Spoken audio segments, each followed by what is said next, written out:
Hello, BookTube. Yesterday, I made a video about books that would work to introduce a newcomer to historical fiction. That was the point of the video, and I mentioned in passing a few books that maybe I would or wouldn't consider, and one of those books was Margaret Mitchell's gigantic novel Gone with the Wind.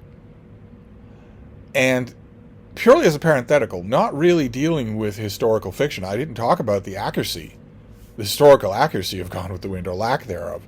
Purely as a parenthetical, I mentioned that you shouldn't read Gone with the Wind. That Gone with the Wind, for all of its popularity in generations past, is steeped to its eyeballs in racism. A genuinely ugly, soiling book, regardless of how effective a piece of storytelling it is. And then I moved on and got back to my subject of historical fiction, and true to form with BookTube, is one of the reasons that I love it. All the reactions that I've got have been from people just about that.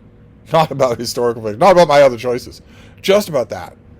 About separating the art from the artist. About whether or not it really is bad to read a racist book if you know ahead of time going in that it's racist. I thought that was fascinating, and I was sort of contemplating a response video of my own, and then the responsibility was taken out of my hands by Lukash from Cruel Reader's Thesis, who has just recently returned to BookTube. And if you go to his channel and you look back in his catalog to find the video in which he returns, you will see what we all thought of him when he was on BookTube regularly before he left for a long time. You will see in those comments dozens and dozens of people saying, "Thank God. How wonderful that you're back." I was one of those people, and it's a wonderful thing. And it's extra wonderful for me because Lukash is one of those deep thinkers. Like Hannah. Like Reuben, of course. He's one of those deep thinkers that really elevates the tone on BookTube. We really need them. we really need them to occasionally examine a subject. And Lukash just recently did a video, I will leave a link to it, where he talks about separating the art from the artist, which is an old subject on BookTube. We go backwards and forwards on it all the time, I think wonderfully, usually conversationally, usually very interestingly, where we are pushing at each other to see, well, what will you take, what won't you, what's bad for you, and what's not. It's a wonderful discussion video, and I couldn't help but make a little addendum video of my own. Lukash starts off by mentioning two aspects of separating the art from the artist. Two more or less, I mean, they overlap, but more or less separate aspects of separating the art from the artist. One is that you will allow the type of person the author is to affect whether or not or how you read their works. And that it's important to, that is different from the next one in that is cut free from the present moment. That can be anything. So if you go back in time and you're looking at German philosophers, if for some reason you wanted to read German philosophers, and you get to one who was an active Nazi party member, well, that could affect whether or not you want to read that author's work. And if you do want to read that author's work, how you'll read it. So that's one aspect of separating the art from the artist. And the other aspect that Lukash brings up is far more immediate. And that is to not want to, as he puts it, put money in their pocket. Really support them. So a living, working author that you find deeply objectionable, will that affect how you support them or don't? So suddenly they're a person that you don't talk about at all. You don't review their works at all. You don't buy their works at all. You don't go to or promote their author events or anything like that. Because you don't want to materially benefit someone that you think is bad. Those are the two separate aspects of this, I think, that Lukash accurately brings out. I was bearing down to pay attention to those aspects, even though his video is absolutely crawling with enormous black cats. And he brings up a couple of examples. Now, for the first part of that, allowing who the person is to dictate how you read their works, the list of candidates is endless. as we're going to come back to. We'll come back to it. He comes back to it in his own discussion. I'll come back to it as well. But when you dig beneath the surface of virtually any author, you're going to find someone who is a horrible turd. Almost all the time. You'll find something that you don't like at all. You wouldn't be their friend in real life. But also often you will find something deeply, deeply objectionable. Horrifying. Lukács, for instance, mentions in the realm of art Caravaggio, the artist we know as Caravaggio, as being a murderer. And that's true. Caravaggio was also worse than that. He did worse things than murder people. And he does it. We know about it because he tells us about it himself. And was also fined and imprisoned for it. He was a horrible person. Now, he's not materially benefiting if you like his work, but does that change how you look at him? Once you know that sort of stuff, can you ignore your revulsion long enough to like his work? But in addition to that first part, which is free-floating from time, once you know about a person, the person can be 1,000 years dead, it doesn't matter. But when it comes to the second one, not wanting to support a living, working author who is a turd, Lukács brings up a couple of examples. Of course, the one that is going to come to mind here is J.K. Rowling, who's made herself a lightning rod figure and also a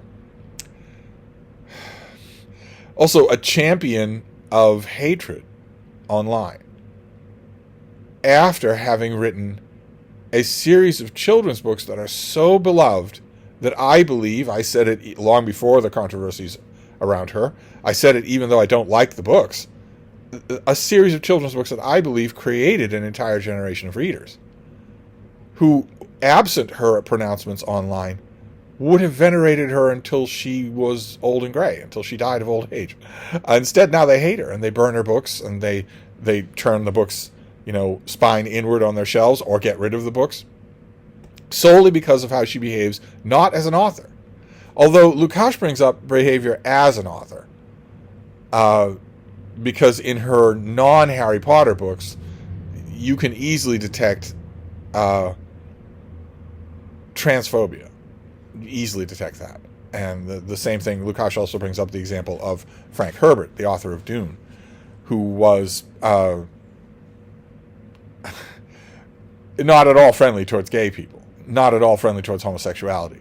And Lukács draws a line between that and Baron Harkonnen in Dune, who is the villain of the piece. He is horrible, and the reader is clearly expected to see both his obesity and his homosexuality as exponents of his evil.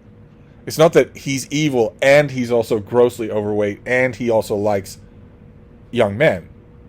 It's that he's evil and therefore he's grossly overweight and therefore he likes sex with his own sex. Lukács draws a line between those, says it's easy for the one to inform the other. I think that's absolutely true. But the point here, the question here, Lukács says, it prefaces his discussion of Frank Herbert by saying that Dune is a great book and that he loves it and will continue to love it. Me too. So there's a question in that second aspect of separating the art from the artist of how far do things have to go before you can no longer do it.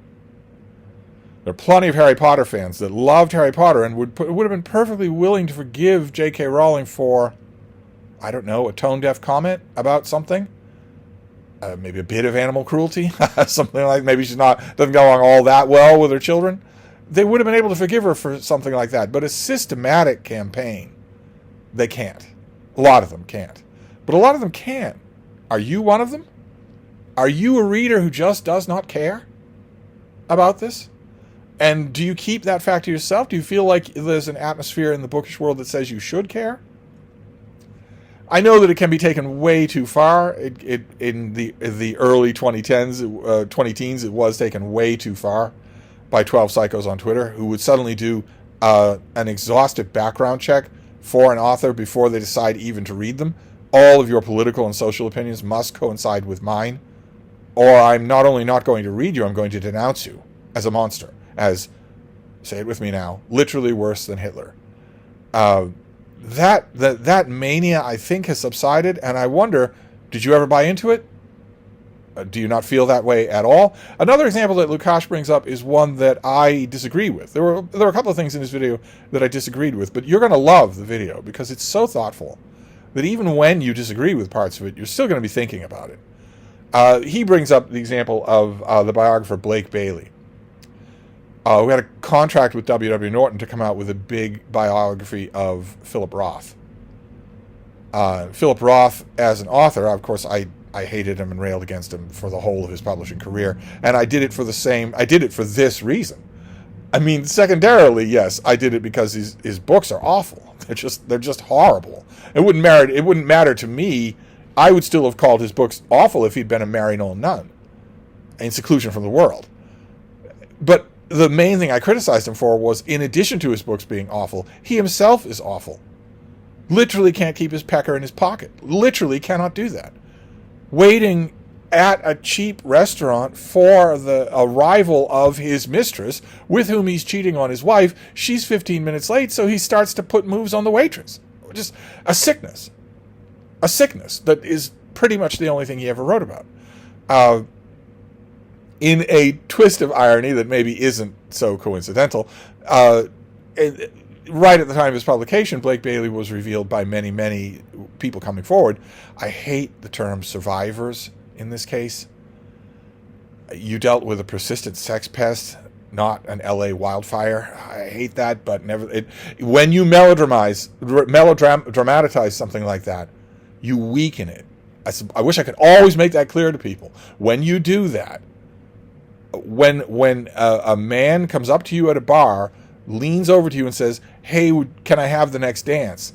and you say no, and afterwards call yourself a survivor, I hate that. You are doing more harm than good by far to any kind of cause that you think you're espousing.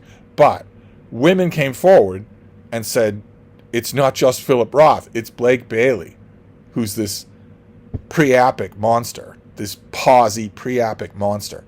And W.W. Norton canceled his contract. Now, his Philip Roth biography did get published. I don't think he had to wait more than 5 or 6 months to get a publishing deal, and that book is still out there. And here, I might gently disagree with Lukács because he refers to W.W. Norton's behavior as akin to censorship. And I don't see that at all. A publishing house revoking a $3 million book contract so that you have to take your manuscript, your long-awaited manuscript, and flog it to some other publishing house is not exactly censoring your work. I don't think. And obviously, since the book did find a publisher, W.W. Norton exercised a morals clause. I think that's exactly right. I think they did the exact right thing. They were not part of the early 20-teens, the mid-20-teens overreaction. They weren't part of the overreaction of the hashtag #MeToo movement. They were acting on credible evidence, and they cut ties with the author because he would tarnish the brand. At the very least, if he did nothing else, he would tarnish the brand. So that I kind of agree with. But I wonder, again, if it affected you. If you were aware of that whole imbroglio when it was happening, did you suddenly not want the Philip Roth biography that you had asked for Christmas? Is there a slop over like that when you are judging another person rather than just their words on the page? And that whole aspect of judging another person fed the last and most interesting part of Lukács' video, where he talks about moral relativism and the so-called injustice of judging people by our standards when maybe they weren't the standards of their own day. I detected a bit of impatience with that whole idea on Lukács' part. I am, of course, incredibly impatient with it. The only way that you get a pass for the prevailing attitudes and morals of your own day is if there was literally no one who saw that what the thing we're talking about now was wrong then. That's the only way that you would ever get it passed. And if you look back at moral lapses, moral gray spots, moral blind spots of authors and other people, go back as far as you like. You will never find a time, never, when that was the case, when literally no one saw it. You will never find a case. When the 19th century was whipping and beating and riding horses to exhaustion every day for petty, stupid, minor reasons, when hacks in the street were whipping horses until they were screaming, until blood was flowing down their legs, at the exact same time that was a common practice, in every major city, there were animal preservation societies railing against it. Railing against that same thing. So there were plenty of people at the time who not only knew but said that was wrong to do. Same thing with another, probably the most popular example here is slavery. As long as there have been slaves, as long as there has been slavery, there have been people railing against it as an evil. So it has never been, you look at an offense and think that it's uniform. Well, the only way that you're going to get a pass from that morally is if it actually is uniform. An example that Lukács brings up is one that I brought up myself. I don't know if maybe he heard it from me. Certainly it's been talked about many, many places, and that is our current treatment of AI. Which there is no William Lloyd Garrison figure saying, personhood for AI. There's no one saying that right now. So you could literally say that is a universal moral blind spot, that we treat AI like slaves. You use AI every single day. It underlines spelling mistakes in your emails. It suggests the next movie for you. It gives you the best route when you're driving and your arrival times, etc., etc., etc. A million different ways. It's possible that in the future, in some future date, someone could make the case that AI was already sentient enough to wish for a more fulfilling existence than simply telling you when it was going to rain. I think that's possible even now. I think some of the slightly more complicated AI networks probably are sufficiently complex to want things in and of themselves, not to be programmed to want things, but to develop wants on their own. Certainly there are alarmists who say that if AI networks ever do develop wants on their own, that's the end of humanity. But right now, there's no figure doing that. But if you look at other things that I myself don't believe that there are going to be future generations. I myself don't believe that. When you back a madman into a corner, he lashes out at the people who have backed him into the corner. If he has 1,000 nuclear weapons, then the lashing out means the end of everything. But I could be wrong. If in future generations, if you think about those future generations looking back on our time period, in order to conduct the first kind of separating the art from the artist, that just this person, what were they complicit in? Well, 3 things come to mind right off the top of your head.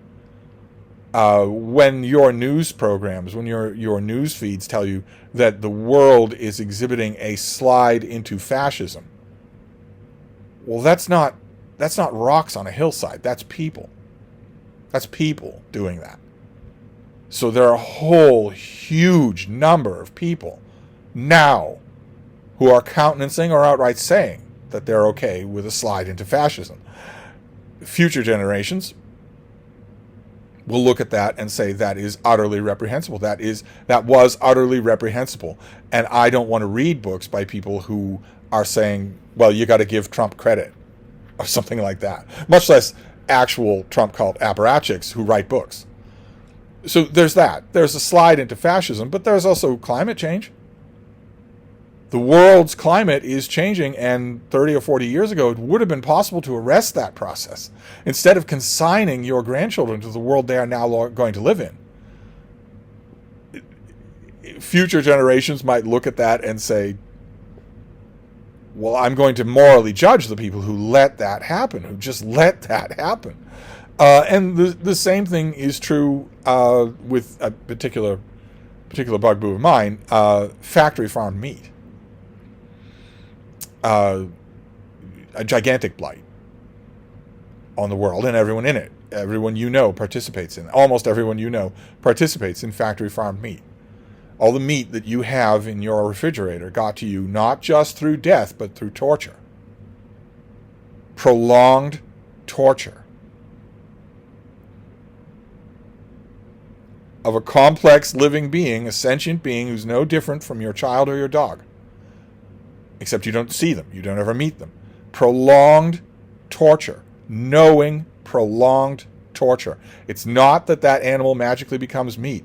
It's that that animal is crying and wailing in agony for the whole of its brief life and then is butchered alive.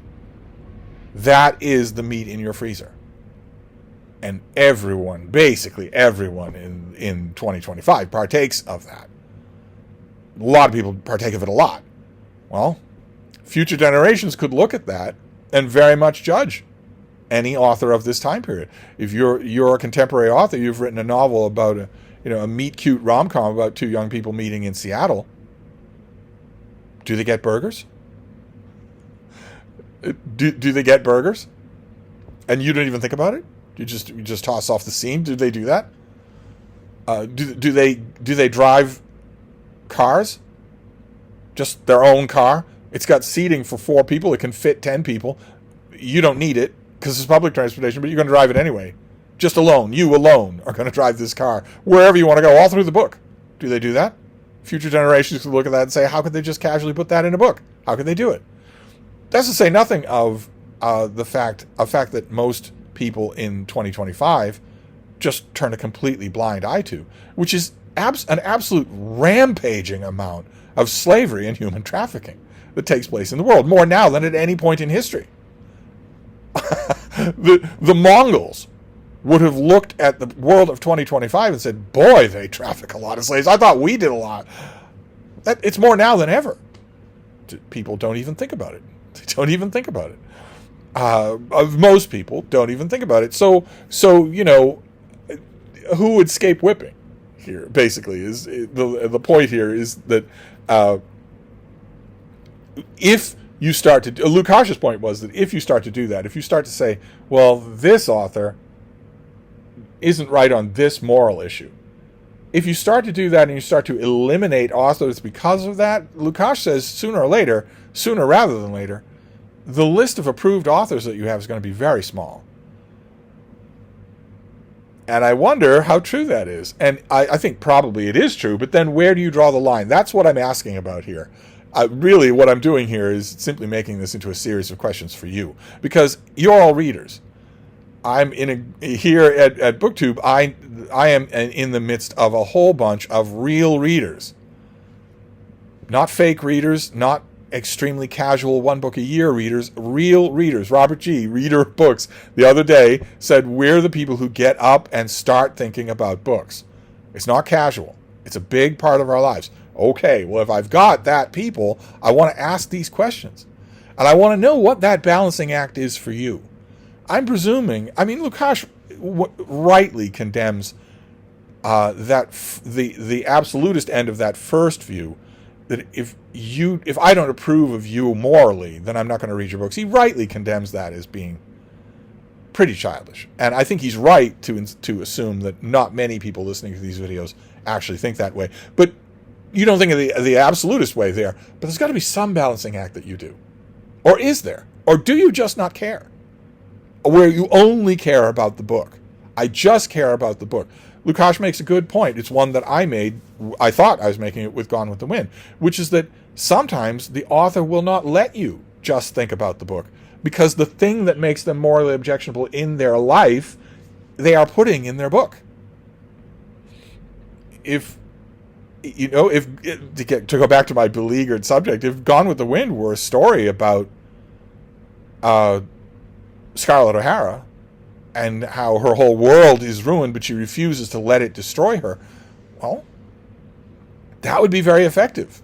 But you could make a book like that, but Margaret Mitchell goes out of her way to make sure that's not the only thing you get out of Gone with the Wind. and all the rest of it, where is that balancing act? Are you willing to let a certain amount of the author's really bad personal life creep onto the page? Are you willing to do that? Do you even notice? Do you even make the balancing act at all? I would love to hear about this. I know it's an old subject, but when I was watching Lukash's video, separating the art from the artist is an old, tried and true subject on BookTube. But when it's discussed that well, it feels new again, and you want to talk about it some more. So, where do you agree with either me or Lukash? Where do you disagree with us? How much of a consideration is this for you? When you pick up a new book, new or new to you, do you even have a single thought about reading up on the author? Do you even think about doing that? Okay, I would be willing to bet that for most people listening to me right now, the answer to that question is no. So I at the Little Free Library or at the library's new release section or at the used bookstore, I just found a new book on the history of aviation. And it fascinates me. Humans taking to the skies. Fascinates me. So I'm going to read about it. I'm going to care about whether or not the author tells a good story, whether or not the author seems to be playing fast and loose with historical sources, how complete the story is. Does it look like it's just centering on America, for instance? But I'm actually not ever even going to think about reading about the author and seeing if maybe the author beat his wife, or shot his dog or anything like that. It's not that I wouldn't care if he did those things. I'm just not even going to learn about it. Or if you learned about it, would you care? Would that change things? I'd love to hear about it. I'd absolutely love to hear about it. Tell me about your experiences on this subject. I will leave a link to Lukash's video down below because you absolutely shouldn't miss it. When one of our brainy people sounds off on an issue, you gotta listen. So that's basically what this is, just an invitation to this conversation. I thought it was fascinating. Of course, I deal with this subject a lot. When you're reviewing a book, you have to know a little bit about the author. It goes without... In a formal book review, you have to know a little bit about the author. Usually a lot about the author, depending on the review, depending on the book. But you have to know. If you're reading it, well, to use an obvious example, if somebody writes a new biography of Shakespeare and they are constantly referring to him as a backwards Warwickshire buffoon, and there's barely any mention of the plays, well, then it's going to be important if you look up the author and find out that they don't believe that Shakespeare wrote the plays, that they're an Oxfordian. That's going to be important. And if the author isn't going to make that clear, you're going to have to know that. That is absolutely the case with all of the evil, fascist-friendly right-wing grifters who make books. The picture that they paint of America, it's America, they always do this, America. It's self-evidently false, but if you didn't know anything about them, you might think that's just a product of stupidity. Then you learn about them and realize, no, this isn't even a book. This is just propaganda. So how much of that do you do on your own, since most of you aren't book critics? Well, how much of that do you do on your own? And how much of an effect does it have? Who am I? I would love to hear about it. Actually, I would also love to hear if the subject bothers you. Do you think that when someone starts talking about whether or not the author is a good person, Lukash mentions Marion Zimmer Bradley, when someone starts talking about whether or not the author was a good person, do you get irritated at that person? Thinking you're missing the point of all this? This is just sanctimony? This is just virtue signaling? No matter where you stand on the subject, I would love to hear about it. So I'll wrap this up for now. Thank you. Thank you, BookTube. I'll be back.